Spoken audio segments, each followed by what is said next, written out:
Un saludo a los estudiantes del seminario de la Escuela Maestros para las Naciones. Muchas bendiciones. Sé que ha sido muy bueno el seminario allá en Suba, Colombia. Y bueno, nos disponemos a continuar. Hoy estoy grabando este video. Ahora me uno con ustedes, pero se me cruzaron acá desde Bolivia algún horario.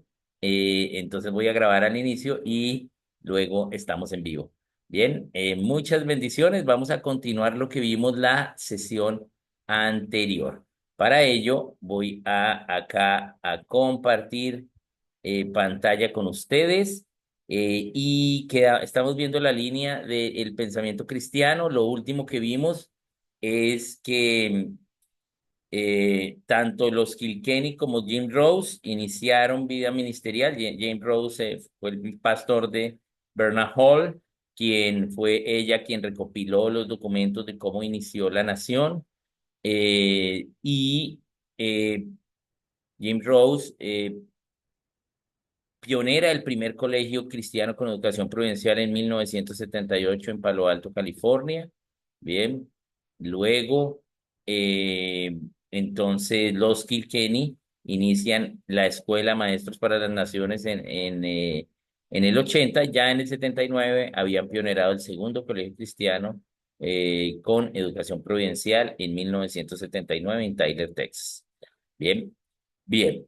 Y vimos cuál fue la misión que le dio Dios a los Kilkenny: entrenar misioneros que sean maestros para las naciones en la filosofía cristiana del acercamiento al principio de la educación cristiana, que es la educación providencial, con el método de educación cristiano histórico, que es el razonamiento bíblico, y así que puedan enseñar a que en sus naciones guarden los principios divinos, pensamiento cristiano, que son los que producen la libertad en el individuo, la nación y las generaciones, tal como sucedió en los Estados Unidos, que elocuentemente fue escrito por los fundadores de la Universidad de Harvard. Esto que voy a leer está entallado en piedra en la Universidad de Harvard. Dice que la misión de la Universidad de Harvard es dejar que cada estudiante sea claramente instruido y seriamente conducido a considerar bien, que el fin principal de su vida y de sus estudios es conocer a Jesucristo, que es la vida eterna, Juan 17:3. Y por consiguiente, poner a Cristo en la base como el único fundamento de todo conocimiento y aprendizaje escuchado. Pero una generación no enseñó a la siguiente y hoy Harvard es el principal centro de secularismo, humanismo del mundo. Luego de ello, de que cada uno haya estudiado con ese grupo, cada cual empezó a hacer vida ministerial, pero ellos se unieron porque dijeron: muy bien, este tercer libro rojo, como es un currículo para entender los documentos de historia, pero ese razonamiento bíblico no solo se aplica a la historia, sino además conocimientos, y esos documentos que se encontraron también comprueban otros conocimientos. Entonces ellos empezaron a trabajar juntos durante 17 años y en 1987 publican el cuarto libro rojo, La Guía para la Educación Cristiana Americana para el Hogar, la Iglesia y la Escuela. Bien, en 1987. Luego, entonces, ya en el 80, los Kilkenny iniciaron la escuela, y estos son algunos de los estudiantes que fueron y que siguieron con vida ministerial. Entre ellos, pues podemos ver a Stephen McDowell, Mark Beliles, Caroline Fredrickson. Entonces empezaron a ir eh, los Hunter en África, empezaron a llevar esto allá, y los Vincent de Estados Unidos fueron a Nicaragua a llevar ello allá. Bien, Janet Wetzel, que es la que está en la parte, en la mitad, en la parte inferior, profundizó en la parte de lectoescritura en inglés. Bien, al mismo tiempo en Europa, entonces Francis Schaeffer hacía su escuela de cosmovisión en el Abrí, con estudiantes como Darrow Miller, Bichal Mangalwadi, Nancy Pierce, Christian Oberman. Bien, bien. Y luego, en el 87 después de la publicación del cuarto libro rojo, muere Bernard Hall. Después de su muerte, Caroline y Elizabeth Adams, ellas reciben una herencia. Ellas tenían un colegio y reciben una herencia de su familia, de un terreno adyacente a su colegio. Entonces donan parte de ese terreno para que Rosalie fuese a Virginia y trabajase con ellas. Rosalie se traslada y traslada la Fundación para la Educación Cristiana Americana a Virginia. Allí se empieza a iniciar a aplicar la educación providencial en el colegio Stonebridge, que se convierte en el tercer colegio eh, con educación prudencial. Bien, una de esas madres de ese colegio fue Elizabeth Jumans, que profundizó en ello y escribió el NOA Plan, que es un currículo, y el AMO Program. También ellos empezaron a trabajar con Brasil a través del programa Abordaje Educativo por Principios. ¿Sí? Bien. Luego, entonces, en 1987 también es Comiban, 1987, los Kilkenny van a esa reunión y también van allí una misionera llamada Elena Pérez, una misionera con Jukun. Elena eh, conoce de esto y se convierte en la primera latina o misionera latina, primera persona latina en estudiar esto. Bien, ella está ya en 1990 y 1991, desde el 89 hasta el 91 en Tyler, Texas, y luego vuelve para aplicarlo en el Colegio Luz a las Naciones. Bien, de Jucú. Bien, y se empiezan a hacer seminarios del 92 hasta el 2006 en Colombia. Ella invita a algunos maestros, ella misma enseña a los Kilkenny, los invita a Wilson Acevedo, Kelly Vincent, eh, y algunos estudiantes como Grecia Marte, Lucía Rosales, Matilde Acevedo, Matilde Molina, Nancy Sánchez, los Cogis. Ahí empieza a haber enseñanzas a diferentes personas. Ya luego, los Vincent se establecen en Nicaragua con la escuela Mi Pequeña Luz en Diriamba, enseñando y realizando seminarios para allá. Bien, algunos colombianos entonces empiezan a ir a Tyler después de Elena, como Amparo Cates, como Wilson Acevedo, eh, los Molina, y abajo está ahí Marilú Ayala. Marilú Ayala Marilú va en 2006, toma la escuela en Tyler y dice, muy bueno, pero muy bueno esto, pero en inglés y solo en Estados Unidos, es costoso. Hay que hacer una versión en español y con los de Estados Unidos entonces acuerdan iniciar en 2007 la primera escuela MPN para el mundo hispano y Latinoamérica. Aquí vemos la escuela. eh, y entonces de allí, pues mi esposo y yo tenemos el privilegio de asistir en la versión nocturna de esta escuela y de allí pues empezamos a trabajar en Razones para Creer, que fue como nuestro proyecto de esta escuela, y se hace como esta primera escuela en Bogotá. Luego nosotros vamos a estudiar en Tyler, en Estados Unidos, año y medio allí. eh, Bien, y pues allá pues estamos, aprendemos algo más y, y luego volvemos, ¿no? Eh, eh, entonces luego volvemos.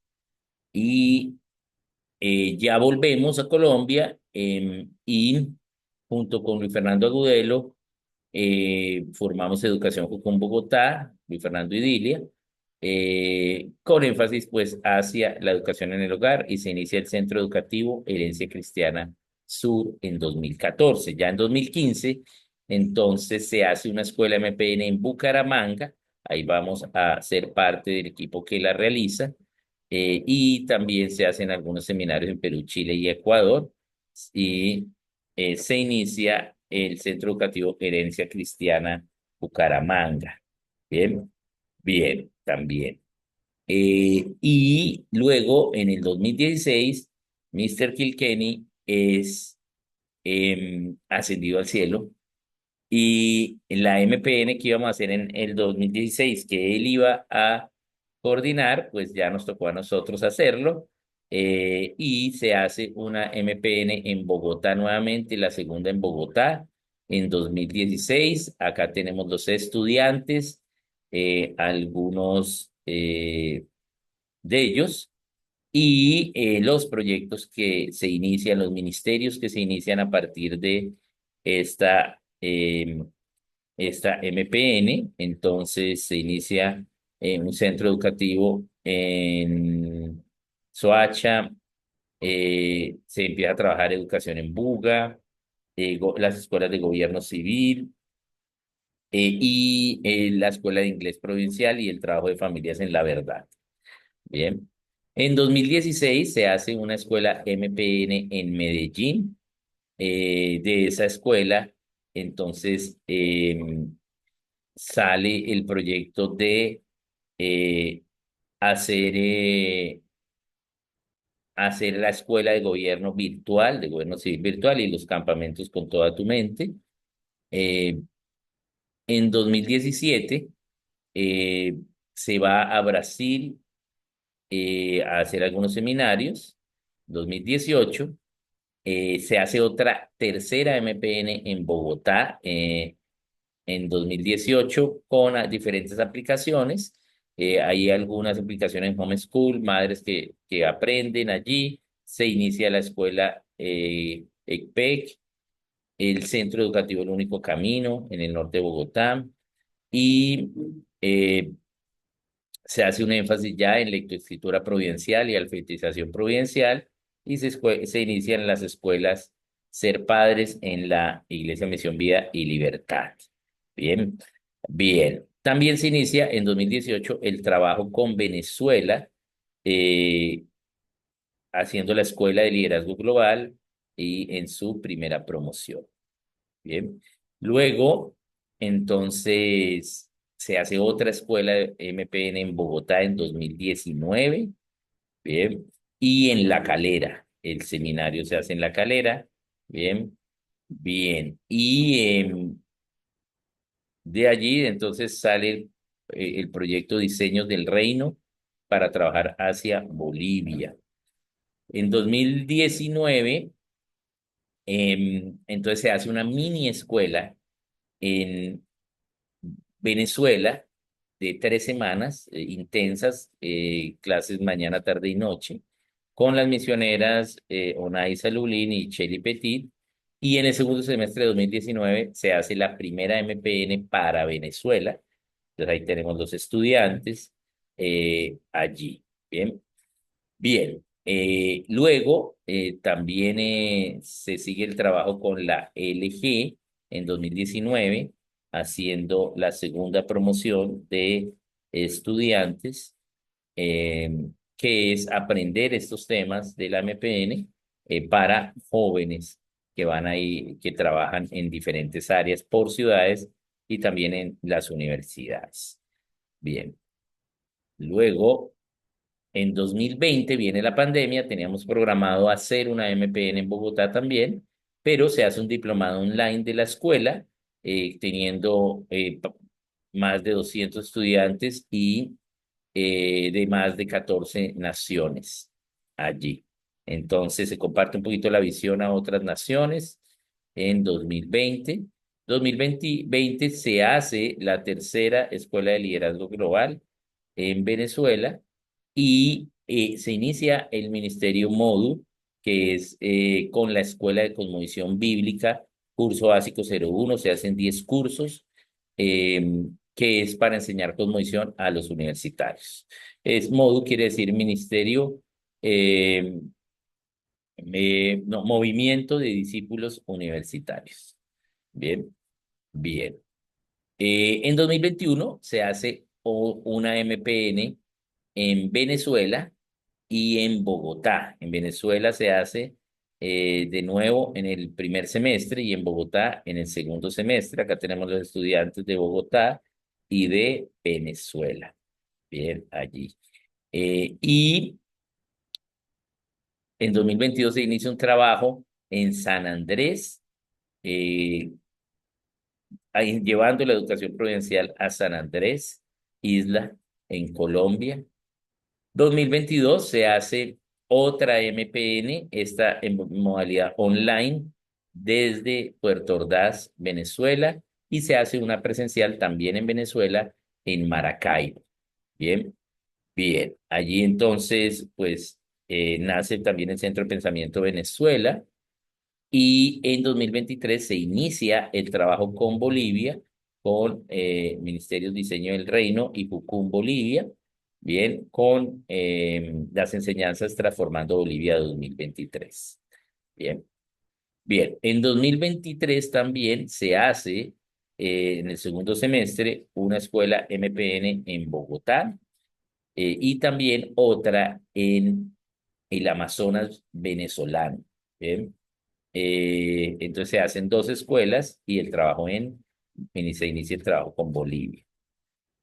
2024 se hace otra escuela MPN en Bogotá, bien, la cual lleva una cruzada a Ecuador, bien, es esta MPN cruzada a Ecuador. Y en 2025, sí, hemos llegado a la fecha de hoy. Ustedes son parte de la historia. Estamos haciendo el seminario Maestros para las Naciones en Suba, Bogotá, Colombia, y aquí estamos siendo parte de esta línea de tiempo de la historia. Entonces, pues bueno, qué bueno que podamos hacerlo, estar de plácemes por hoy, ser parte de la historia. Todos estamos siendo parte hoy a través de este seminario, estamos siendo parte de la historia. Entonces, bienvenidos. Hoy ya con esto hemos acabado nuestra línea de tiempo. Entonces, ahí vimos un poquito acerca de lo que pues hemos hecho, se ha hecho, lo que Dios ha permitido hacer, y también eh, podemos pues disponernos a ello. Otra de las cosas también que vamos a ver es un siguiente tema, es los constituyentes de la nación. Bien, entonces vamos a ver los constituyentes de la nación, y es importante ver este tema. Entonces también vamos a mirarlo. Voy acá a tratar acá de compartir también pantalla, y vamos a ir mirándolo. Bien, bien. Entonces voy acá a compartirles pantalla y poder ver ahora este segundo tema, que son los constituyentes de la nación, ¿sí? Las partes de la nación, las esferas de la sociedad. Bien, entonces esa es como la idea, bien, de hecho. Entonces vamos a mirarlo. Acá voy a compartir acá pantalla con ustedes, y lo podemos mirar. Bien, bien. Entonces ahora nos vamos a disponer para la segunda parte. Para ello vamos a tener, sí, el siguiente tiempo. Entonces voy acá a compartir pantalla y vamos a ver este concepto de las partes de la nación. Bien, bien. Entonces vamos a compartirlo acá. Vamos a ver los siete constituyentes de la nación, los siete constituyentes de la nación. Bien, entonces vamos a explicar ello. Bien, vamos a entender cómo Dios diseñó las naciones. Es importante entender este concepto porque la educación es una de esas siete partes de la nación. Entonces tenemos que entender este trasfondo, esta idea de estas siete partes de la nación. Bien, Bien, lo primero es que eh, Dios, vamos a mirar por qué son 7 partes. Bien, ahorita vuelvo a compartir, vamos a mirar por qué son 7 partes. Bien, entonces lo que debemos entender es que Dios les manda a ellos desde Génesis 1:28, a Adán hombre, a Adán mujer, a llenar la tierra, pero ellos no la llenan. Pecan, Dios los echa del Edén y ellos se quedan viviendo al este del Edén sin llenar la tierra. Entonces, pues se multiplica la maldad, porque todos viviendo en el mismo lugar con la ley del pecado y de la muerte, pues se multiplica la maldad en gran manera. Entonces Dios viene, ve la condición del hombre. Estamos ya en Génesis 6 y Génesis 6 nos dice que pues Dios se arrepintió de haber hecho al hombre. ¿Bien? Entonces, él se arrepiente de haber hecho al ser humano, el versículo más triste de la Biblia, y nos va a borrar. Pero ya cuando nos va a borrar, ve a uno conforme al corazón de Dios llamado Noé, y eso que ya empezaba a emborracharse. Entonces, por amor a ese, él empieza de nuevo y hace el diluvio, que es un acto de amor. Bien. Y ese acto de amor eh, elimina a ese mal que había, pero como Dios piensa en las generaciones siguientes, entonces, pues no podía solo salvar a Noé, salva también a Noé, a su esposa, a sus hijos y a sus nueras. Ellos son los testigos del diluvio, estando en el arca, y vemos lo que dice Malaquías 2:15. Dice, vamos a buscarlo, búsquenlo allí en su Biblia, es un versículo muy importante, Malaquías 2:15. Vamos a verlo. ¿Qué nos dice Malaquías 2:15? Malaquías 2:15 nos dice, eh, habiendo en él abundancia de espíritu, ¿por qué solo hizo a uno? Bien, habiendo en Dios abundancia de espíritu, o sea, habiéndonos creado a toda la humanidad en Génesis 1:27, ¿por qué solo hizo a Adán hombre y a Adán mujer en ese tiempo? ¿Por qué no nos hizo de una vez a todos? Bien, porque él busca una descendencia para él. Dios no solo piensa en los individuos, en las naciones, sino también en las generaciones. Por eso el hecho de que tú estés en este seminario implica que estás pensando como Dios, estás pensando como individuo y como generación, porque tienes interés por tus hijos. Pero también este seminario es parte de la libertad para las naciones. Entonces, acá vemos que Dios quiere una descendencia, quiere una generación para él. Por eso le da a Adán hombre, ¿sí?, la posibilidad de engendrar y a Adán mujer la posibilidad de concebir. Bien, bien. Entonces, él quiere que haya generaciones. Por eso salva a la esposa de Noé, a sus hijos y a sus nueras. Ellos ven el diluvio y dicen, bueno, está bien Dios, ya entendimos, vamos a llenar la tierra, vamos a formar naciones. Entonces, en Génesis 10, ellos se bajan del arca y forman naciones, cada cual se va a vivir a diferentes lugares. Pero luego viene Nimrod, un descendiente de Cam, y dice, no, no vivamos en diferentes lugares, volvamos a vivir juntos, es decir, volvamos a vivir como vivíamos antes del diluvio. Y entonces ellos van y están en Babel y empiezan a hacer una torre. ¿Qué hace Dios? Confunde el idioma por familias. Entonces ahora tú solo se te entiendes con otras familias. Y con esas familias que te entiendes, pues vas a vivir. Porque no entiendes el idioma de las otras familias. ¿Y qué tal que las otras familias estén planeando matarlos? Entonces se van lejos de las demás familias, entendiéndose su idioma, protegiéndose entre ellas, y el hombre llena la tierra, ¿sí? En Génesis 11:9. Empieza a caminar, empiezan a formar naciones hasta que el hombre llena toda la tierra. Pero ¿con qué idea de gobierno se van? Con las ideas de Babel, un gobierno tirano, ¿sí? Hacer un gobierno opresor, ¿no? No un gobierno como Dios lo diseñó. Hasta que alguien se dispone a creer en Dios nuevamente, y es Abraham. Abraham entonces cree en Dios y Dios entonces trabaja con él como individuo, nación y generación. Como individuo le dice que él será bendición. Como nación le dice que hará de él una nación grande que será luz a las naciones, y esa nación es Israel. Y con generación, pues le va a dar sus generaciones más grandes del contar todas las estrellas. Entonces Dios trabaja con Abraham, Abraham tiene fe en Dios y le promete una nación que es Israel. Bien, pero Abraham, sí, cree en esa promesa.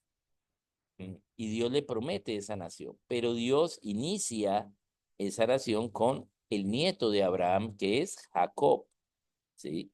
Jacob, que quiere decir tramposo, engañador, mentiroso, ahora no se llamará más Jacob, sino Israel, aquel que luchó con Dios y ahora es luz a las naciones. Bien, bien. Entonces, él inicia esa nación, esa promesa de esa nación, Abraham, con Israel, con Jacob, su nieto. Pero en Génesis 10 vemos cómo Dios define lo que es una nación. Bien, ahí vemos en Génesis 10:5, 10:20, 10:31, ¿sí? Eh, o 10:21, 10:30, ahí en Génesis 10 lo vemos. Y ahí dice que una nación es mínimo una familia que tiene un territorio, un idioma, una misma cosmovisión, un mismo pensamiento, tiene un gobierno, pero para que tenga gobierno, pues tiene que tener ley y es independiente de cualquier otra nación. Entonces ahí vemos las 7 características de lo que es una nación.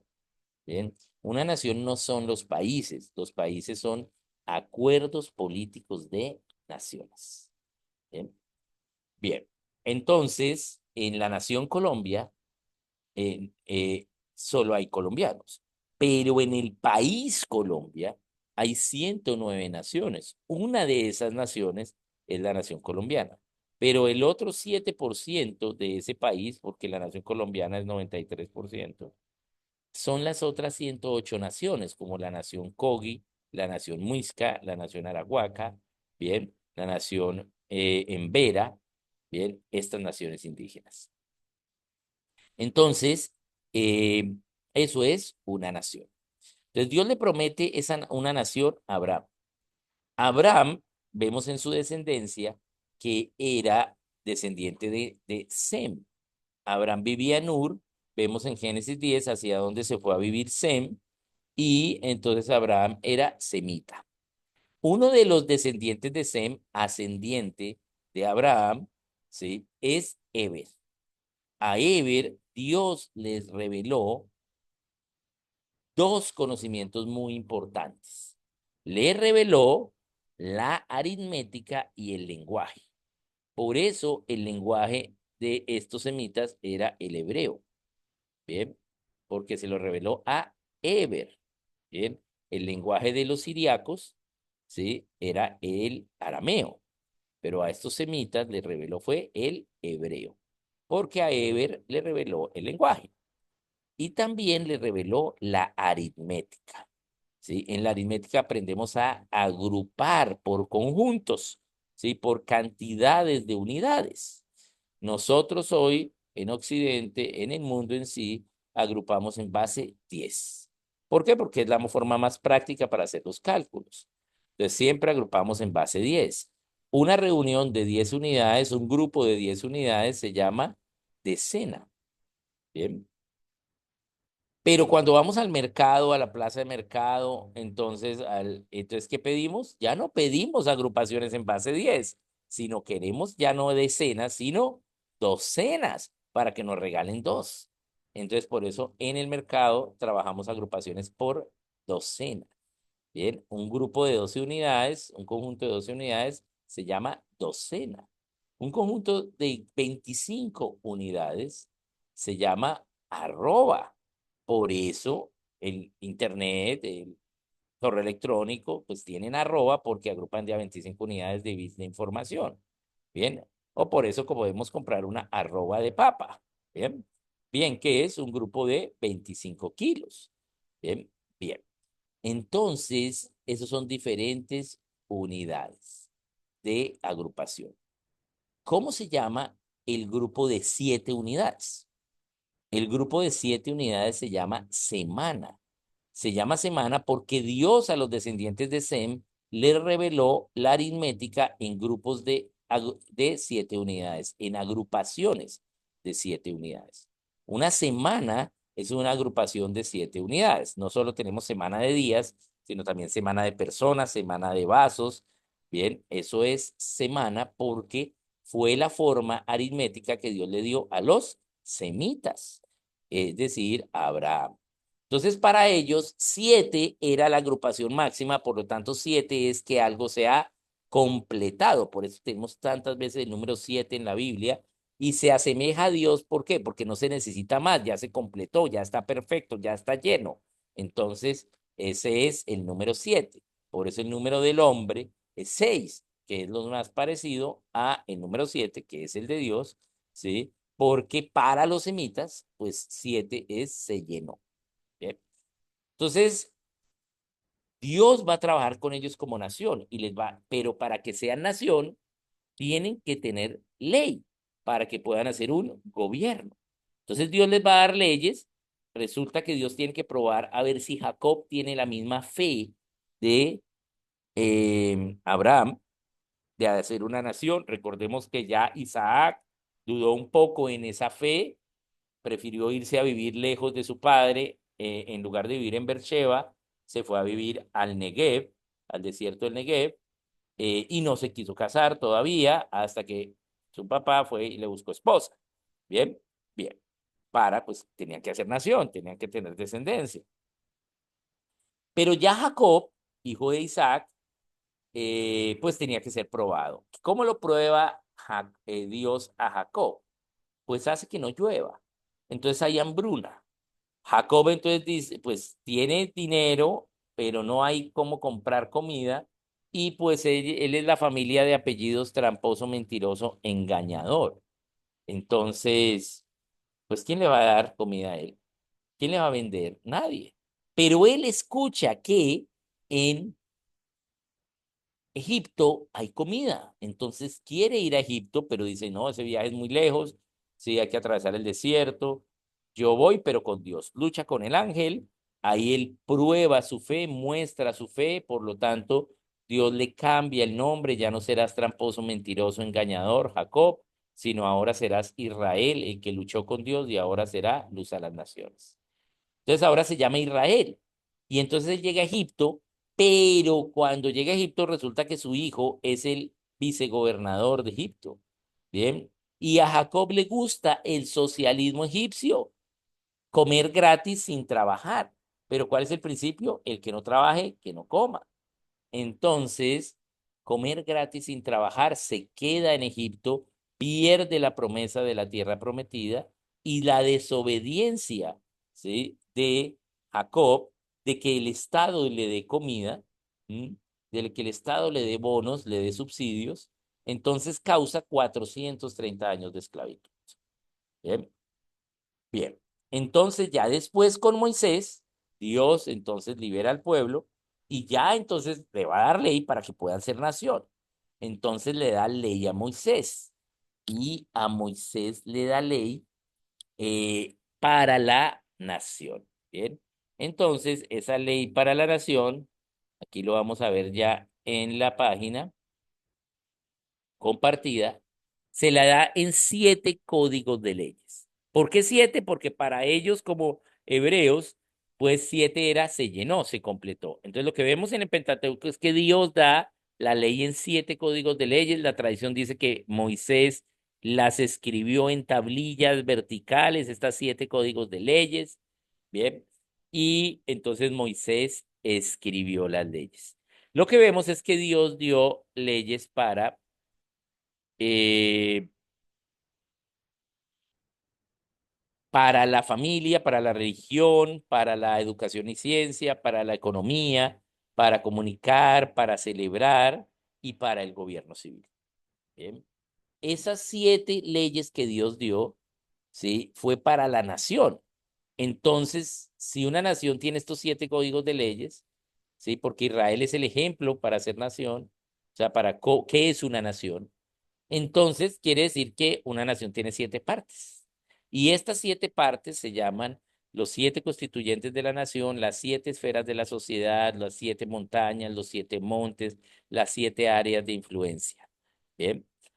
Entonces, todas las naciones tienen estas 7 partes. Y Dios dio leyes para que, como individuos creyentes en Dios, vivamos esas leyes de cada una de estas partes y viviéndolas somos luz y sal para dar libertad a nuestras naciones en medio de una generación perversa como luminares en el mundo. Bien, entonces tenemos estas 7 partes de la nación. Bien, bien. Estas 7 partes de la nación son muy importantes. ¿Por qué? Porque así podemos conocer qué es lo que Dios, sí, nos exige, nos dice para la nación. ¿Cómo podemos entender como nación lo que Dios nos ha encomendado? Bien, entonces es importante ver ello y saberlo. Bien, ¿cómo podemos nosotros entenderlo? Bien, bien. Y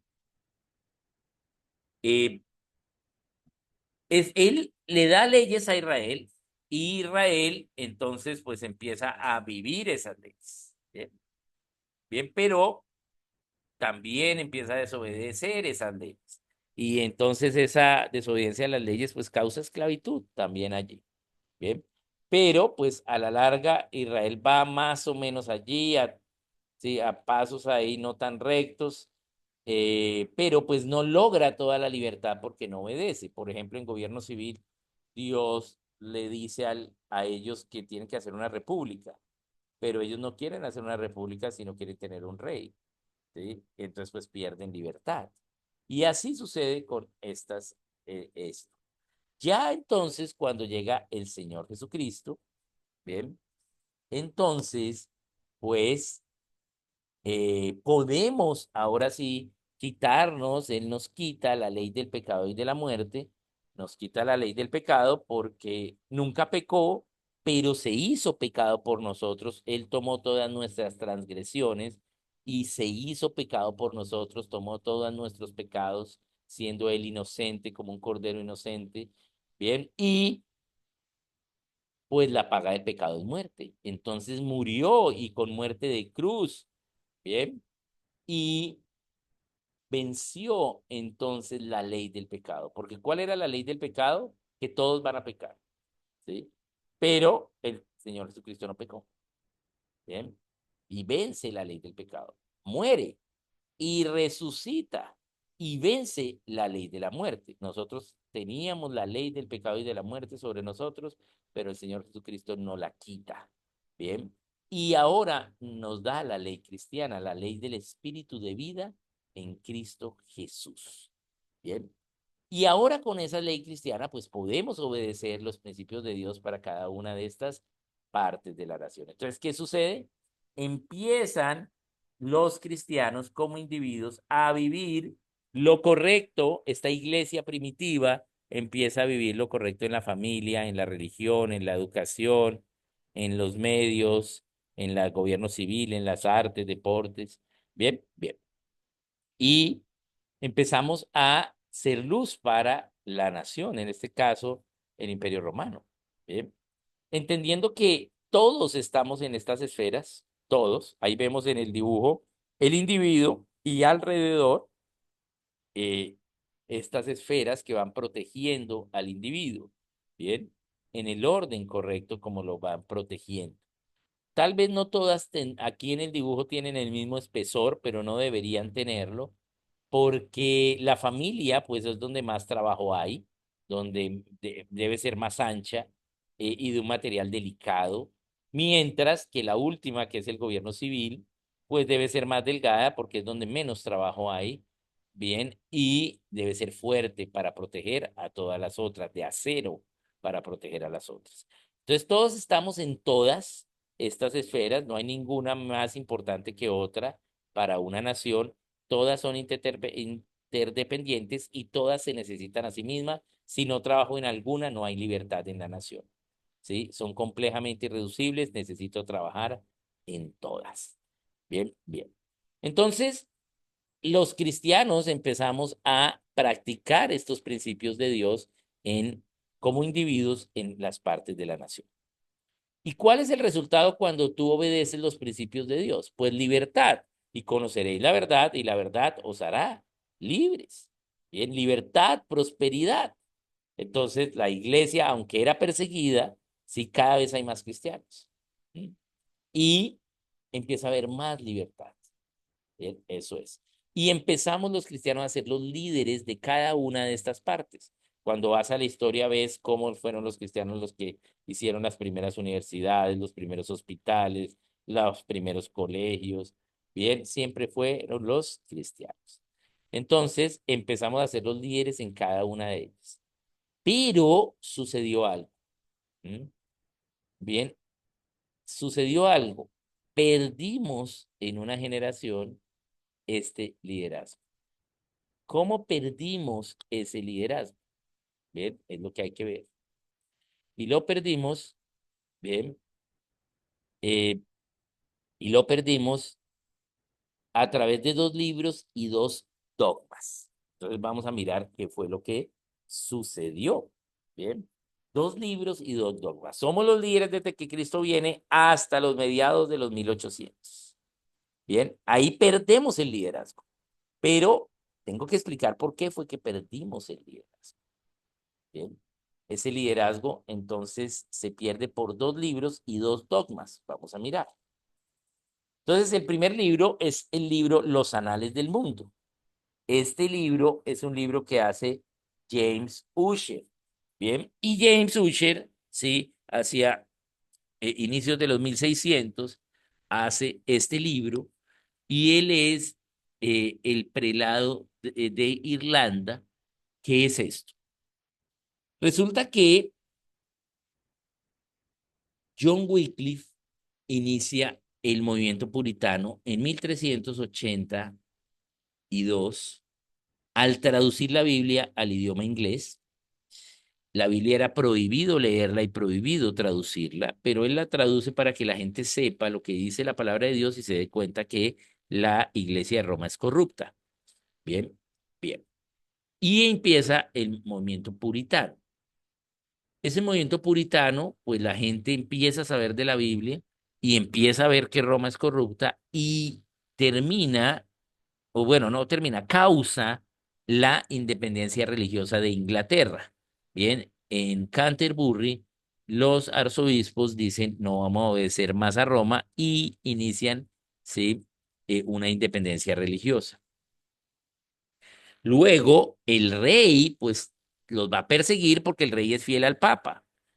Bien, 8 años de persecución persiguiendo a estos independentistas religiosos, pero el rey Enrique VIII estaba muy preocupado porque él, pues no tenía hijos varones y sus primos querían matarlo para que la línea de trono siguiera por el lado de sus primos. Entonces, él tenía hijos con cualquier mujer, no se había casado, pero siempre tenía hijas. En esa época se pensaba que era la mujer la que decidía, o sea, la que portaba la información para el sexo de los hijos, pues porque pues, los bebés estaban en ella, entonces pues era obvio. Y lo que se pensaba, pues era que era ella. Bien, eh, entonces, pues él quería pues tener un hijo varón. Pero pues nada que podía, solo tenía hijas mujeres. Entonces, pues seguía persiguiendo a estos independentistas, pero había pasado algo. Bien, España, un siglo antes, había encontrado una huaca en América. Bien, y ese oro se lo daba al Vaticano para acabar la Capilla Sistina y pues como eran católicos les daba ese oro en ofrendas. Bien, pero pues habían vientos independentistas religiosos en Inglaterra y ahora España era el nuevo rico del barrio. Ahora entonces España quiere hacer una guerra contra Inglaterra para controlar que no se salgan de la iglesia de Roma. Bien. ¿Qué le toca hacer a Enrique VIII? Casarse con la hija de los reyes de España, Catalina de Aragón, la hija de Fernando e Isabel la Católica. Entonces, él se casa con ella, pero Catalina era una flaca escuálida, pues no le iba a dar un hijo varón. El día de la boda viene invitada una mujer voluptuosa, muy voluptuosa, llamada Ana Bolena. Ana Bolena, entonces, es abordada por el rey. El rey dice, esta sí me va a dar un hijo varón, porque se creía que entre más voluptuosa la mujer, sí, pues podía dar un hijo varón. Entonces le propone, ella le dice que sí, pero que ella quiere ser reina. Y él, pero ¿cómo? Si me estoy casando, la reina va a ser Catalina. Pero Enrique VIII se emborracha, no consuma el matrimonio con Catalina y le pide al Papa el divorcio, bien, porque no consumó el matrimonio. Pero el Papa, aunque en derecho le debía dar el divorcio, pues no le va a dar el divorcio porque pues no va a patear la lonchera, ¿cierto? Si España es el que le está dando el dinero, entonces le niega el divorcio, a lo que Enrique VIII dice, pues es injusto, entonces ahora yo apoyo la independencia religiosa y apoya a los independentistas y hace lo que se conoció como la Iglesia Nacional de Inglaterra, donde el rey es el jefe de la iglesia y hoy ellos son los anglicanos. Entonces ahora el rey es jefe de la iglesia, es otra forma religiosa, otra denominación, ya no es Roma, bien, sino Inglaterra, bien, y es la iglesia anglicana. Entonces, Roma dice, no, esa iglesia anglicana es una farsa, y los anglicanos dicen, no, esos romanos son unos corruptos, bien, y pues pelean entre ellos. Entonces Roma trae un argumento y dice, nosotros somos la verdadera iglesia porque nosotros venimos desde Pedro, desde la tradición de Pedro, y Pedro fue el primer papa, cosa que es incorrecta, porque el Señor Jesucristo le dio a Pedro el dominio de la iglesia. Pero eso no es lo que dice en Mateo 16, 16 al 18, ¿sí? No dice sobre Pedro edificaré mi iglesia, sino que Simón tenía el sobrenombre Piedra, Pedro, y el Señor Jesucristo usa un juego de palabras. Oye, tu piedra, sobre esa roca que has dicho, edificaré mi iglesia. ¿Qué fue lo que dijo Pedro? Que Cristo era el Hijo de Dios. Bien, bien. Entonces, sobre la roca, no sobre la piedra, fue edificado. Es un mal argumento, mentiroso, pero ese es el argumento que usa Roma. Entonces, los anglicanos necesitaban un mejor argumento. Bien. Entonces, la estructura de gobierno anglicana era el rey como cabeza de la iglesia, pero el rey tenía muchos asuntos. Entonces, el arzobispo de Canterbury va a ser como el papa anglicano. Y bajo el arzobispo de Canterbury van a estar los prelados de cada una de las cuatro naciones inglesas, no, británicas. Prelado de Escocia, prelado de Inglaterra, prelado de Gales y prelado de Irlanda. El prelado de Irlanda era James Usher. James Usher, entonces, era el prelado de Irlanda y él era historiador, fue reconocido como el hombre más inteligente de su siglo y hizo este libro, Los Anales del Mundo, cuando es un libro de historia. Y este libro, Los Anales del Mundo, cuenta la historia en forma de anales. Cuando contamos la historia en forma de anales, es como una infografía, un reporte por periodos de tiempo. Es decir, para que entendamos a hoy, 2019, incendios forestales, 2020, pandemia de COVID, 2021, vacunación, 2022, vuelta a la realidad, 2023, ascenso del socialismo en el mundo, 2024, ¿qué vamos a hacer? 2025, empecemos a hacer. Bien, eso es. Entonces, él crea eso, él hace ese libro, pero él hace ese libro, dice que estudia las genealogías y ese libro empieza así. Después de haber estudiado las genealogías, entonces el libro empieza así. Dice, la creación fue el 22 de octubre del año 4004 antes de Cristo a las 6 de la tarde. Bien. Entonces, esa es la creación y así empieza a decir. Bien. Y la creación acabó el 29 de octubre del año 4004, el 28 de octubre del año 4004 antes de Cristo a la 1 de la tarde. Y desde ahí él viene cada año diciendo que sucedió y dice que lleva toda la genealogía. Y que si los católicos vienen desde Pedro, pues los anglicanos vienen desde Set, porque él dice en el libro que Enrique VIII, rey de Inglaterra, es el hijo del primogénito, del primogénito, del primogénito, del primogénito, desde Set, hijo de Adán, hasta Enrique VIII. Entonces, ¿cuál era la verdadera iglesia? Pues la anglicana, según Ussher. Bien, entonces él hace ese libro, los católicos pelean y dicen, no, ese libro es mentira. Bien, ese libro entonces no solo le da una idea de defensa a los anglicanos, sino que le da derechos divinos al rey. Si el rey Enrique VIII es descendiente de Set, pues es la estirpe de Dios. Bien, es la descendencia de Dios. Bien, a lo que se opone el mayor, tal vez el más importante filósofo cristiano, John Locke, diciendo eso es mentira, ¿sí?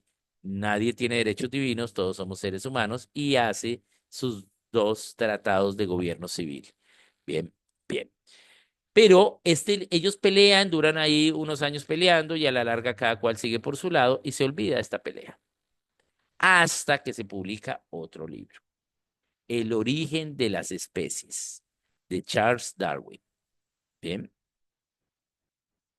Y ese libro habla de que Dios no existe y de que se necesitan muchos años para la vida en la Tierra.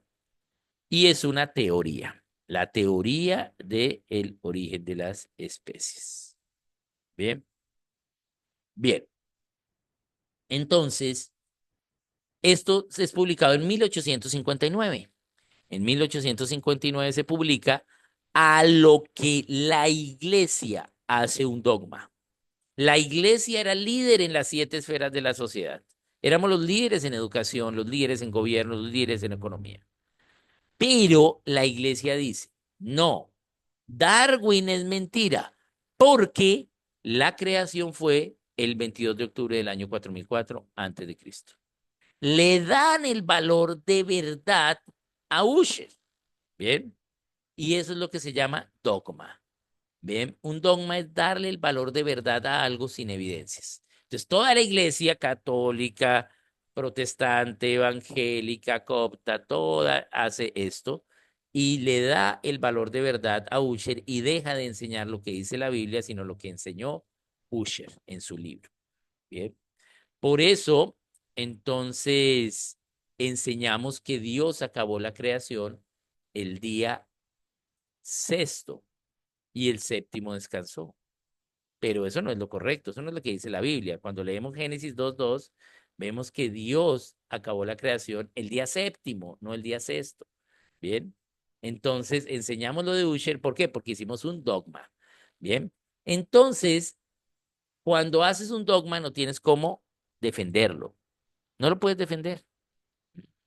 Y entonces, al no poderlo defender, entonces, ¿qué haces? ¿Mm? Pues éramos los líderes en las 7 esferas y ahora nos guardamos solo en la iglesia y abandonamos las 7 esferas. ¿Mm? Y ya dejamos de obedecer a Dios en todo eso que no sea lo que es el culto y la iglesia. Bien. Y todo eso es del diablo. Ahora el gobierno es del diablo, la economía es del diablo, la educación es del diablo. ¿Sí? Por eso a los evangélicos un sinónimo era ignorantes porque se le creían que no había que estudiar. Bien, y ni aprender otros conocimientos. ¿Por qué? Porque abandonamos las esferas, las partes de la nación. Bien, ese liderazgo. ¿Y qué hacen entonces los que no creían en Dios, los que apoyaron a Darwin? Bien, claro, la evolución es verdad, hacen un dogma, ¿sí? Y ponen la evolución como una verdad, como nosotros dejamos la educación, los no creyentes paganos toman la educación y empiezan a decir que la evolución es verdad, y ese es el segundo dogma, ¿sí? Porque la evolución es mentira, ¿sí? Sí, han pasado mucho tiempo, pero lo que Darwin dice es incorrecto, ¿bien? Entonces, le dan el valor de verdad a la evolución. Bien, y pues toman el liderazgo en las otras esferas. Bien. Hasta 1975. ¿Cómo iniciamos a recuperar de nuevo los 7 constituyentes de la nación? Entonces, ¿qué sucedió? En 1975, Loren Cunningham, fundador del movimiento Juventud con una Misión, y después de recorrer todo el mundo, entonces su conclusión es, hay mucha necesidad. Le pido a Dios cómo ser efectivos en llevar amor y libertad a las necesidades de la humanidad en el mundo. Y Dios le revela el volver a estas partes de la nación. ¿Bien? Al mismo tiempo, en el Abrí, Suiza, ¿sí? Eh, que es donde estaba Jukun, se hacen las escuelas de cosmovisión y pensamiento. ¿Bien? Y también al fundador del Ministerio Campus Crusade, Cruzada Universitaria, Bill Bright, él también dice, ¿cómo hacemos para ganar la universidad de manera efectiva? Y Dios les da las 7 partes de la nación en la universidad. Loren y Bill Bright se encuentran en Denver en 1975 y cada uno se da cuenta que Dios le había revelado al otro lo mismo. Bien, y que Francis Schaeffer en el Abrí estaba enseñando el volver a este liderazgo en cada una de estas 7 partes de la nación, que el arte es de Dios y no es del diablo, que el gobierno es de Dios y no es del diablo. Entonces, estas 3, ¿sí?, movimientos se unen y inician a recuperar el llamado a la extensión del reino en las 7 partes. Bien, la generación eh, de 1980, del 80 al 2000, pues fuimos enseñados en esto en Jukun. De 2000 a 2020 empezamos a enseñar a la iglesia. Y de 2020 a 2040, pues ya habrán iglesias que van a empezar a caminar en esto. Como un ejemplo, Misión Vida y Libertad, que está haciendo este seminario. Bien. Bien, entonces se recupera estas ideas y así recuperamos, ¿sí?, las partes de la nación. Bien, bien. Entonces, voy a dejar hasta aquí y ahorita vamos a mirar las 7 partes de la nación. Bien, vamos a ver cada una de ellas y algunas ideas acerca de ellas. Muy bien, entonces ya nos vemos.